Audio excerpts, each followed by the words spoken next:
You're back. Thank you. So happy you're here. This is His Word Unveiled. We have 2 videos left until we have completed the book of Job. That is awesome. So, thank you for being here. Let's kick this off. Lord, thank you for the way that you just allow us to move and flow in you, that we just take one step at a time. And you just promise to take care of the rest. And you carry us, you lift us, sometimes you drag us, but you are good and you are faithful and you get us to where we need to be. Lord, we love you.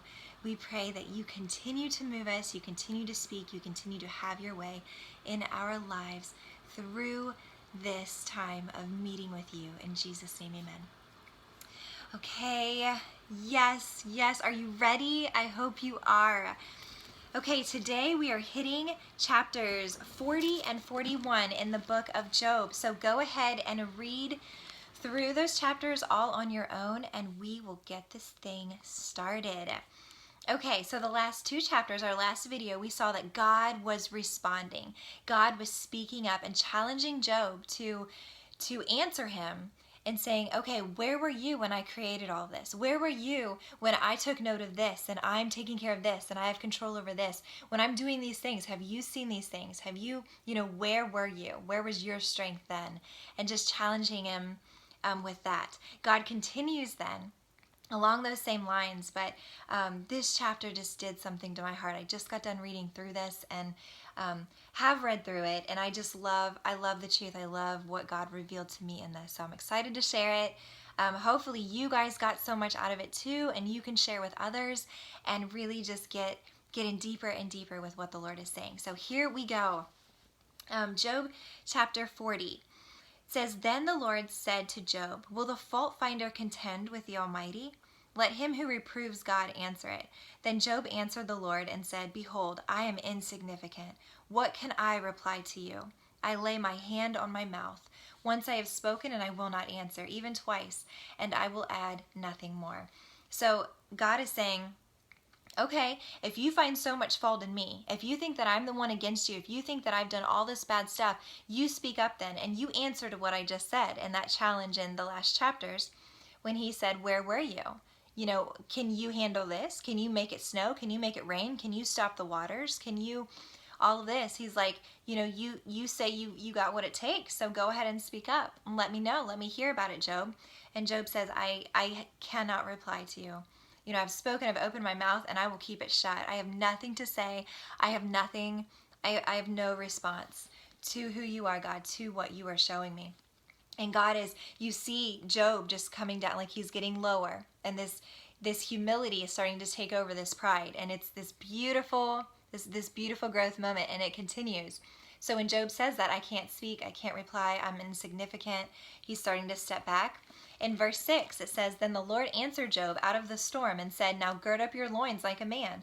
I will ask you, and you will instruct me. Will you really annul my judgment? Will you condemn me that you may be justified? Or do you have an arm like God? And can you thunder with a voice like his? So Job is starting to step back, and God is saying, no, but seriously, like, I'm telling you this, you respond to me. You said that you know best. You're pleading your case, you're defending yourself, so defend yourself. Let me know your response to what I'm saying. And in verse 8, when he says, will you condemn me that you may be justified? He's saying, Job, you're blaming me so that you can feel better about yourself. You're pointing fingers at me so that you can be justified, so that you can clear your name, so that you can feel better and be, made proven right, whatever it is. God's just laying out, this is uncalled for, Job. This is what you've been doing. Do you understand? You've been running your mouth, so go ahead and answer me. And then he just continues. He continues in, let's see, let's start. Oh my goodness. Okay, here's where it is. And let's jump down to verse 15. It says, Behold now Behemoth, which I made as well as you. He eats grass like an ox. Behold now his strength in his loins and his power in the muscles of his belly. He bends his tail like a cedar. The sinews of his thighs are knit together. His bones are tubes of bronze. His limbs are like bars of iron. He is the first of the ways of God. Let his maker bring near his sword. Surely the mountains bring him food, and all the beasts of the field play there. Okay, so God is saying, okay, Job, I have something else to tell you. You know, I spoke of all the world and me creating the world and me having my hand all over this. Let me tell you about this creation of mine, the behemoth. So he starts speaking of the strength, the power, the might, how this is the first of the ways of God. I mean, he, limbs, the bars of iron, bones are tubes of bronze. His tail is like a cedar that bends. Muscles of his belly are powerful. I mean, he is speaking so much power, the strength of this beast that he's created. Then, get this, then he says this. Let's see, verse 21. Under the lotus plants,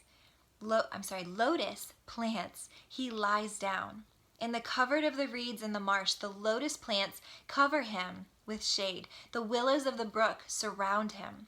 If a river rages, he is not alarmed. He is confident, though the Jordan rushes to his mouth. Can anyone capture him when he is on watch with barbs? Can anyone pierce his nose? So we are going to emphasize in this the lotus plant. So this is beautiful. God lays out the strength of this beast, this behemoth, lays out the details of it, like we read, his limbs and bones and tail and power of his muscles. So he speaks of this strength.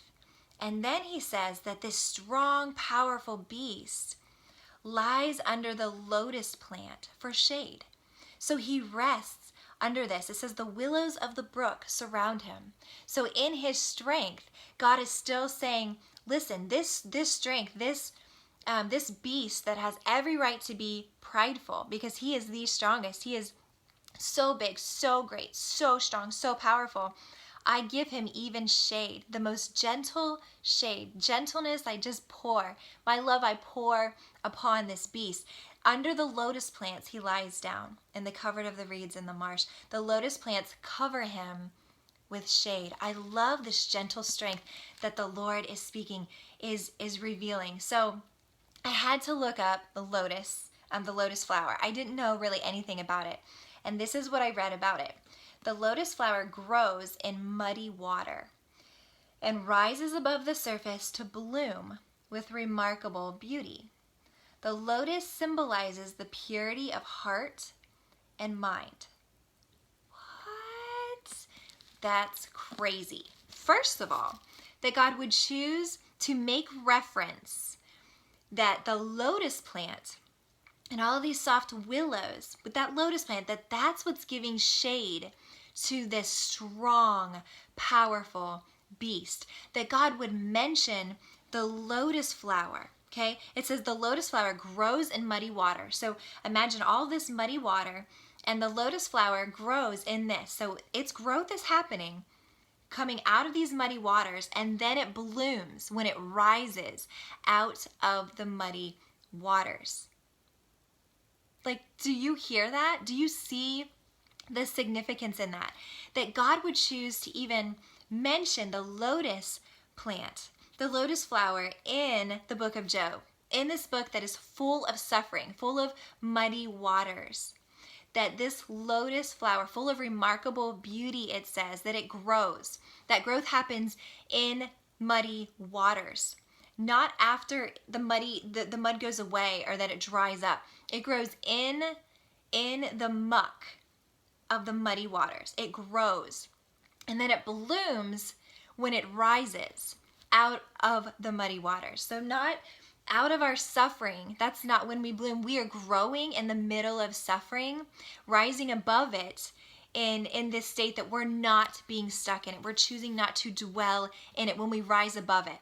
When we acknowledge that God is stronger than our suffering, God is louder than our suffering, that there's more purpose, there's more power, there's hope, even within our suffering.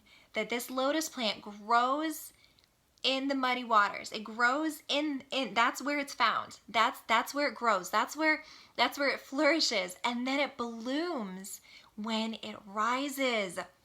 Like, shut up. That is so beautiful. That's so good. And I know we're not, this isn't like a Hindu anything, but I read this and I found this so interesting. The Hindu religion, in the Hindu religion, the lotus, what is this? Lotus? Yes, the lotus represents, this is what it represents in the Hindu religion: divine beauty and purity. And this is how it was defined. The unfolding of its leaves represent the expanding of the soul and spiritual awakening. Oh my goodness. So you get this growth in suffering. You get this spiritual awakening in suffering. All of this that's happening in these muddy waters, and rising above it in our dignity, in humility, in our pursuit of the Lord, in our trust, and in the way that our faith is growing because of who He is, because we see Him, because we're trusting in that goodness. That is causing us to bloom, to come alive, to be awakened, to see purpose, to see that God's hand is all over it in His goodness. Though we may not understand, we're growing, things are happening. There's a shift, there's a drawing, there's a pull. That is so good that God would mention this lotus plant being what shades the behemoth in this strength. Oh my goodness. May we be covered in the power of God that does the awakening, that does the growing, that does the reproving and the convicting and the correcting and the loving and the, oh my goodness. Yes, God is so good. God is so good. Even the formation of this chapter and laying out, this strength and all power, and then just this gentleness, because that's who God is. That is who God is. He is so powerful and holy and just, and He is so gentle and loving and full of mercy and grace and peace. That's who God is, this incredible force of power and gentleness, of delicacy and fire, and just so, wow, that's who God is. That is His heart. Yes. Okay, that is chapter 40. We're going into 41, where he talks about the Leviathan. So this is another beast, and he goes on and on about the strength and the power of this beast. At the very end of the chapter, he even says, nothing on earth is like him, one made without fear. I mean, he is laying out how strong. When you read through, I mean, so descriptive. When you read 41 on your own, I hope you picked up just the specifics and the descriptions of how powerful this beast is. Let's see, verse 10. No one is so fierce that he dares to arouse him. Who then is he that can stand before me? Who is given to me that I should repay him? Whatever is under the whole earth is mine. So he lays out that this beast does this and that, and no one can bind him, and no one can do anything to him. Can you fill his skin with harpoons, or his head with fishing spears? Lay your hand on him. Remember the battle. You will not do it again. So he's saying, don't you even think about approaching this beast. He is so powerful. No man stands a chance against him. I mean, he is talking this beast up in such power. And then he says, we read it in verse 10 and 11, who then is he that can stand before me? Who has given to me that I should repay him? Whatever is under the whole heaven is mine. So he's saying, I'm laying out the strength of this beast. Well, guess what? Guess who made this beast? I did. So all the strength, this beast holds all this strength, but I hold so much more because I hold this beast. I hold him because I created him. I have designed him this way. Whatever is under the whole heaven is mine. He goes on and on, starting in verse 12, just going, I will not keep silence concerning his limbs, or his mighty strength, or his orderly frame. Who can strip off his outer armor? Who can come within double mail? Who can open the door of his face? Around his teeth there is terror. His strong scales are his pride, shut up as with a tight seal. One is so near to another that no air can come between them. They are joined one to another. They clasp each other and cannot be separated. His sneezes flash forth light, and his eyes are like the eyelids of the morning. I mean, he goes on and on about this. This thing is no joke. Like, this thing is no joke. So full of power and strength. Verse 29, clubs are regarded as stubble. He laughs at the rattling of the javelin. I mean, nothing can touch this beast. And again, reading verse 33, nothing on earth is like him, one made without fear. He looks on everything that is high. He is king over all the sons of pride. Who are we to remain in our arrogance? God is saying, you're prideful about your strength and power. Look at this beast. Look at how strong he is. Now, after looking at him, I want you to think about where he came from. That would be me. God is saying, I created him. You have to understand the power of my strength, of what I can do, of who I am. And he's just reminding Job this. He's saying, Job, it's in me. This power is in me. You are nothing outside of me. You are alive because I give you breath. Any strength, anything that you have, any wealth, any possession, anything that you have is because of me. Do not get arrogant. You need to come back down. You need to stay low. You need to get humble. You need to be humble and humble yourself before me and acknowledge that I am God. I am strong. I am almighty. I am powerful. And I care about you. And I can take care of your situation if you humble yourself. He is pulling out this arrogance. He is saying this pride that you have, look, you need to bring it down. You need to acknowledge this Leviathan that I made. You need to see this behemoth that I made. And you need to take a look at me. You need to take a good look at me and my creation and how I work and how I move and how I am. Because only then, when we humble ourselves, are we able to see the love of God. Only then are we able to receive the love of God, when we can humble ourselves to see God for who he is, to acknowledge that God is sovereign and holy and majestic and wonderful and perfect, that God is, that no man can stand against him. So let's humble ourselves.